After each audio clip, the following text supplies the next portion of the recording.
Stuart, let's go to you. In your role at the Canadian Center for Policy Alternatives, you pay close attention to massive economic influences and domination from the US. What are the key economic issues this election year, and how could they affect Canadians? Well, thanks, Robin. It's a pretty big question. I mean, there's a lot of economic issues, I would say, that definitely affect Canada. Mainly because of how integrated we are, right? How integrated the Canadian economy is with the U.S. economy. I'm going to focus on two of them, and I would encourage you, Robin, to just cut me off if you think I'm going too long. Because I focus on trade policy at the CCPA, I'm going to look at that first, and then I'd like to consider some of these nascent decarbonization efforts of the Biden administration. I think those are two areas where one where it may be less concern and one where there's quite a bit of concern from my perspective. Trade obviously always is high on the political agenda in the United States. I mean, people here in Canada where polls consistently show, 80% support for new trade agreements, may be surprised or maybe not that, most Americans or a large portion of them are very skeptical of the free trade agenda still. People might have recall that even Obama, right, back in the day, as part of his campaign in 2008, had to promise that he would renegotiate NAFTA if he was elected.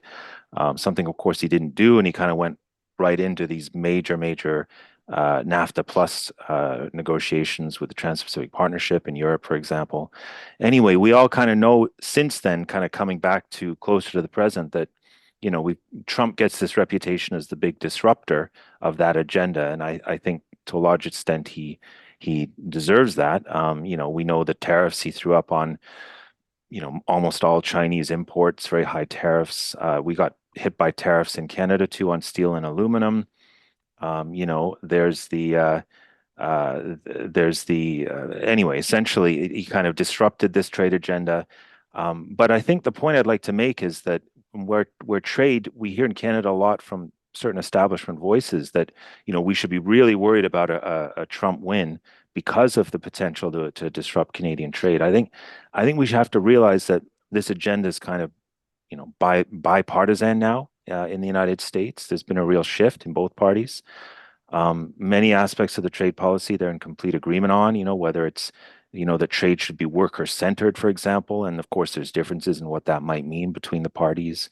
There's an agreement, for better or worse, that, China is a strategic enemy of the United States, and that they should be taking whatever means they can to decouple from China and encourage more of what's being produced there to be produced in the United States. I don't think we have to fully endorse these policies or agree with them entirely to kind of admit that they're a little bit interesting. And I think in some cases, especially the worker-centered trade innovations of the Biden administration, I think in some cases they're kind of refreshing, right? After years of being told that there is no other way other than these neoliberal standard free trade deals.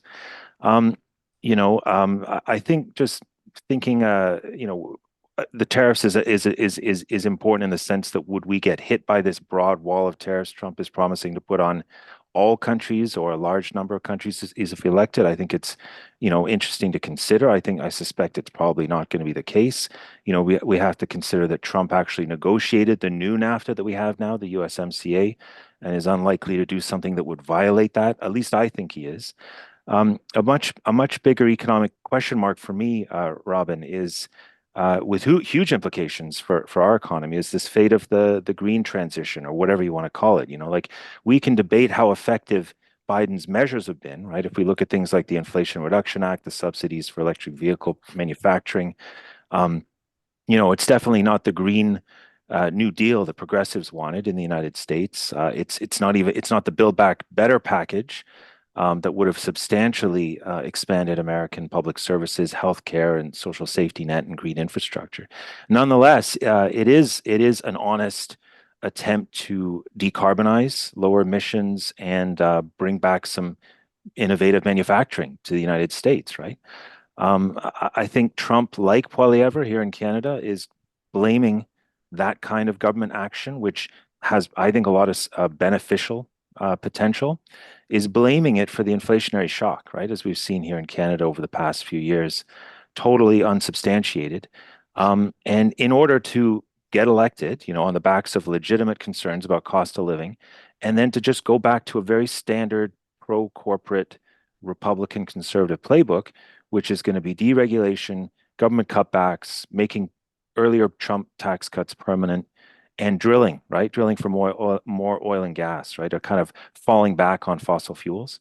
So I think that's what I'm worried about. And I'm worried about in the sense that it has the potential to undercut or like swipe the knees out of Canada's own moves in that direction, right? Its own transition in terms of EV supply chains. We supply the American market, right, for automobiles. And if there's any disruptions to that transition as it goes, it's going to have implications for jobs here.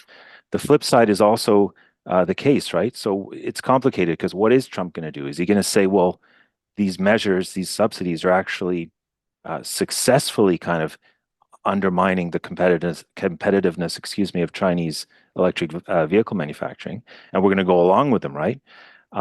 Or is he going to actively work against that in order to benefit like big oil and get us back onto gas guzzlers and that kind of thing?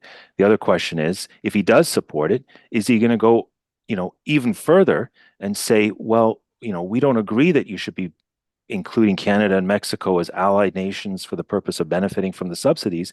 We want all of the manufacturing to take place in the United States. So we're actually going to start pointing fingers and saying, like we want your whatever it is, Northvolt or other investments. Honda, for example, investing in Canadian gigafactory. We expect some of that money to come into the United States. So anyway, either way, there's questions that I think the government needs to be asking, preparing for, and preparing in close consultation, I would think, with private sector unions. But I'll leave it there for now, and maybe there's some questions later.